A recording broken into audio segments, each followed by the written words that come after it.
Okay, so what I want to do then is I'm going to go back in and I'm going to pick some of these defined cases. I'm not going to do all of them, but we're going to pick 2 of them and just see how the product looks when we end up working it out. So let's start with AC. So matrix A times matrix C.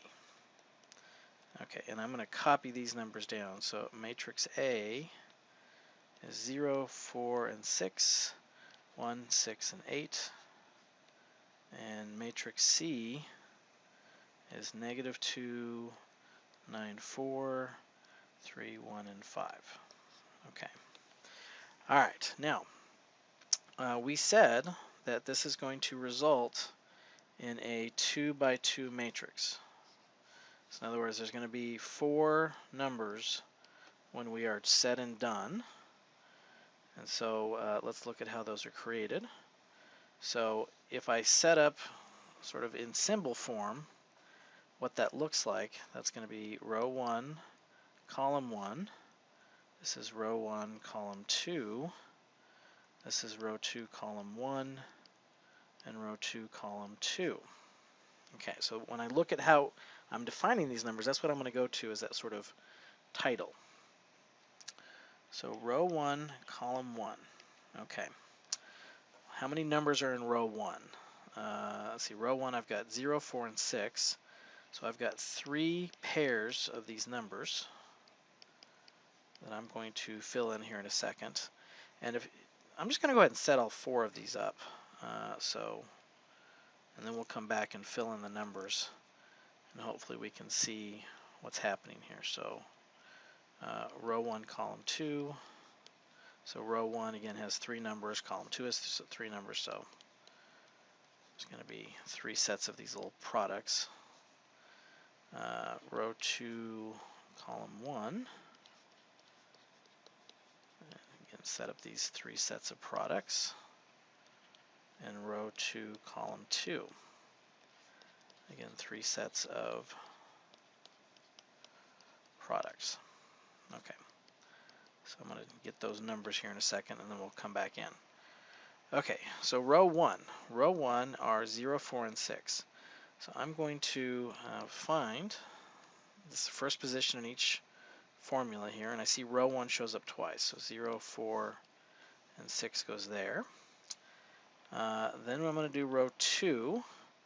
So row 2 is 1, 6, 8. So 1, 6, 8, 1, 6, 8. All right, then we have column 1. Now column 1 comes from the second matrix. So column 1 in this case is -2, 9, and 4. So -2, 9, and 4 all go in the places where I have the column 1 written down. -2, 9, and 4. And then we have column 2. So column 2 is going to go, column 2 would be the 3, 1, 5. So 3, 1, and 5, 3, 1, and 5. Okay.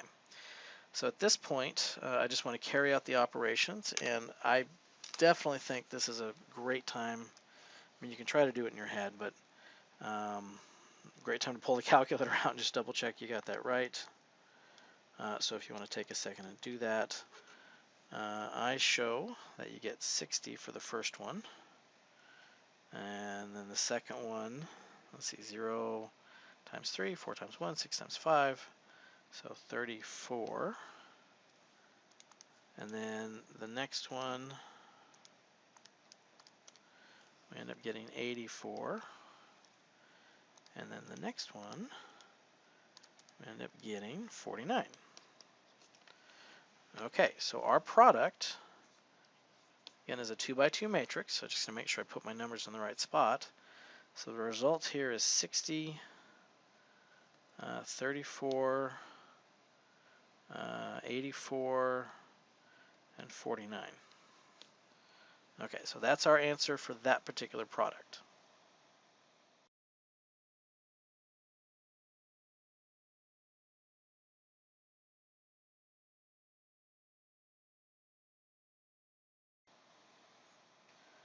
Okay, for the next one, the next example I want to illustrate here, I want to go the other direction. So I want to look at CA as another one of the defined matrix. So I'm just going to essentially switch the order here, which is going to do something for us. So -2, 9, and 4, 3, 1, and 5. That goes first, and then I want A to go second. So 0, 4, and 6, 1, 6, and 8. Okay, so now that I got that, let me kind of scroll down here. So what is that going to do for us? Well, that's going to give us a, just kind of remind us of the rules here. So we have a 3 by 2 and a 2 by 3 matrix. So that's going to give us a 3 by 3 matrix when all said and done. Okay, so I'm going to have 9 sets of numbers.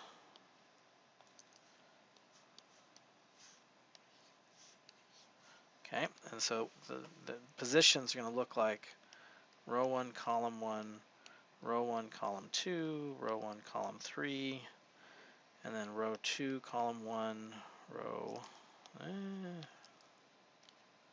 2, column 2, and row 3, column 3. And then this is row 3, column 1, row 3, column 2, row 3, column 3. Okay, so I have 9 of these little products that I have to find. So row 1, column 1, row 1, column 2, and row 1, column 3. So I'll kind of start this first part, and then we'll go the fill in the blank approach. So let me look at row 1 for a second. Row 1 has 2 numbers in it. Column 1 has 2 numbers in it. So I'm going to be multiplying and adding just sets of 2. Okay, so I'm going to, and that's going to give me 3 of these things. So I'm just going to set this up real quick. So next up is row 2, column 1, row 2, column 2, row 2, column 3. And again, 2 sets of these things. And we'll come back and fill in the blanks here in a second.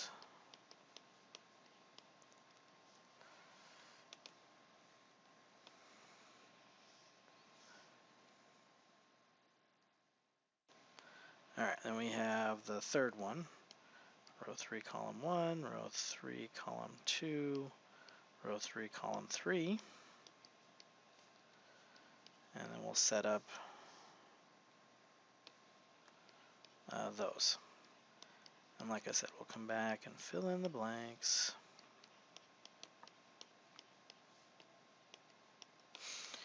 Okay, so let's go back and fill in our sets of numbers. Okay, so I have row 1, column 1. All right, so row 1 would be -2 and 3. So -2 and 3. And anywhere I see a row 1, I'm just going to fill those numbers in right at the bat. Row 2 is 9, 1. So let me come over here, and that's a 9, that's a 1.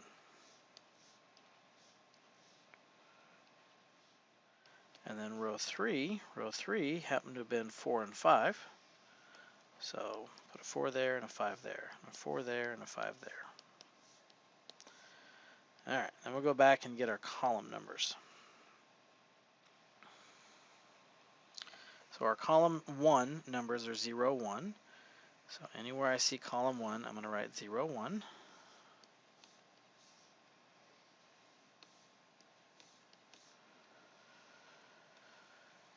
See, column 2 is 4, 6. So 4, 6, 4, 6, 4, and 6. And then column 3 is 6, 8. So 6 and 8, 6 and 8, 6 and 8. Okay, so then from here, we're just going to go back and do our little individual operations. All right, so let's see, this is -2 times 0 plus 3 times 1. All right, so that's just 3.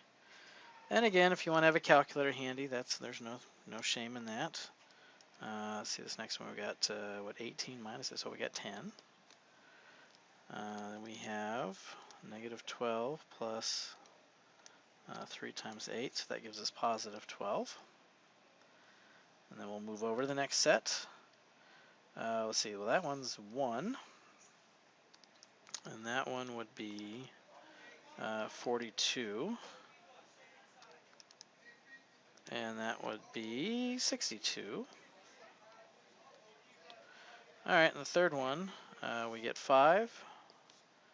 Then we got 46. And lastly, 64.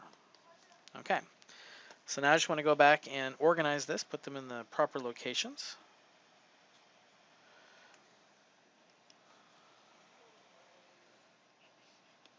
Okay, so that first set, the 3, 10, 12 is the row 1 numbers. And then 1, 42, and 62. And then, I don't remember, what were these? These were 5, 46, and 64.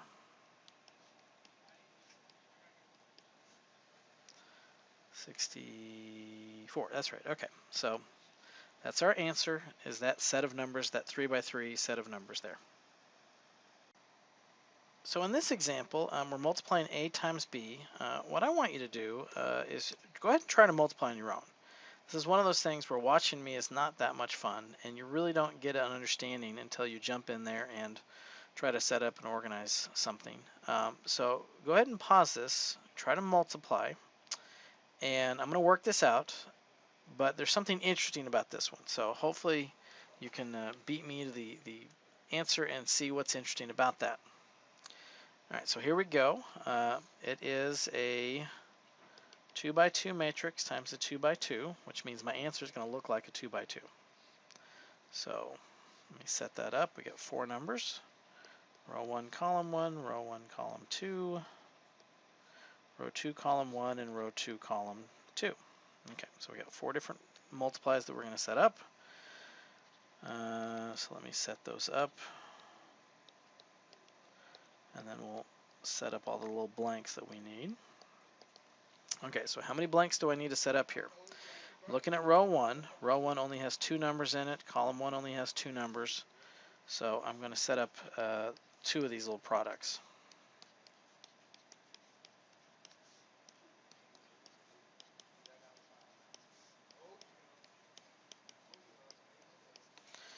Okay, so here we go. Row 1. Row 1 happens to be 3, 1. So anywhere I see a row 1, I'm going to put a 3, 1 in. Row 2 happens to be 2, 1.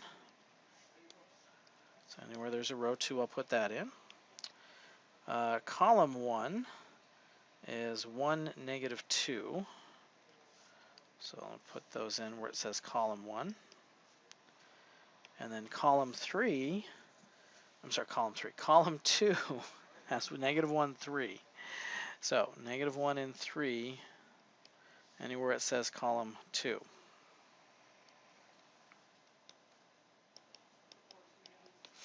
Okay, so let's multiply across. I get 3 times 1 plus 1 times negative 2, so I get a 1. Negative 3, positive 3, I get a 0. Positive 2, negative 2, so I get a 0. And then negative 2, positive 3, I get a 1.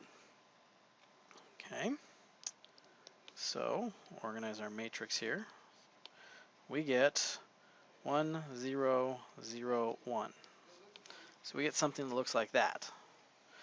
Okay, well that's actually interesting that happened. So let's talk about what that is when you see ones like that. That's what's referred to as the identity matrix.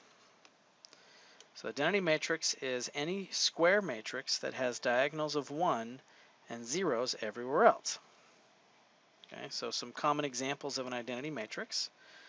A 1-degree identity matrix is just the number 1. It's kind of boring, nothing to it. The 2 by 2 matrix is the one that we just saw. And the 3 by 3 matrix, again, would have 1s on the diagonals and 0 everywhere else.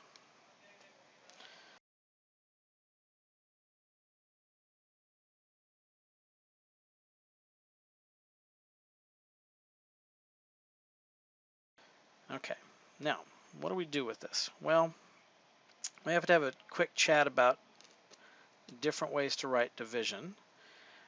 So we're going to go way back, and it's going to seem like a silly question, but if I wanted to solve for x, so I got 2x equals 8, what can I do to physically solve for x?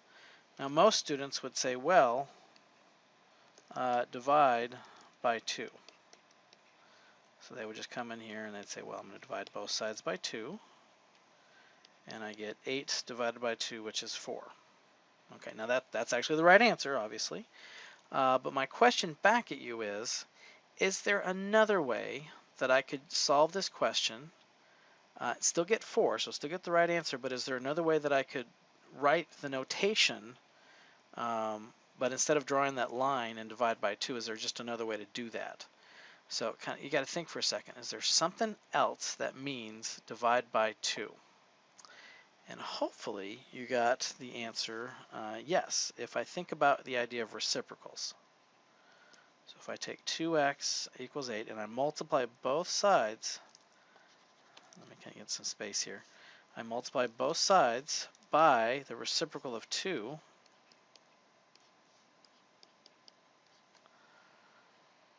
Okay, now on the left side I got 1/2 times 2. That divides out and I'm left with just x. And on the right side I have 1/2 times 8, which is still 4.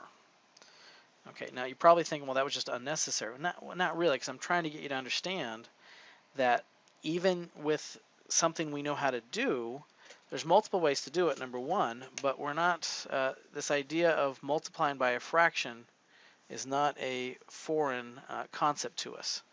So when we talk about division in matrices, we use the inverse form to define division. In other words, we don't have a normal, what we would consider divide by 2. So we don't have this case in matrices, but we do have something like this that we can do that'll be similar to division.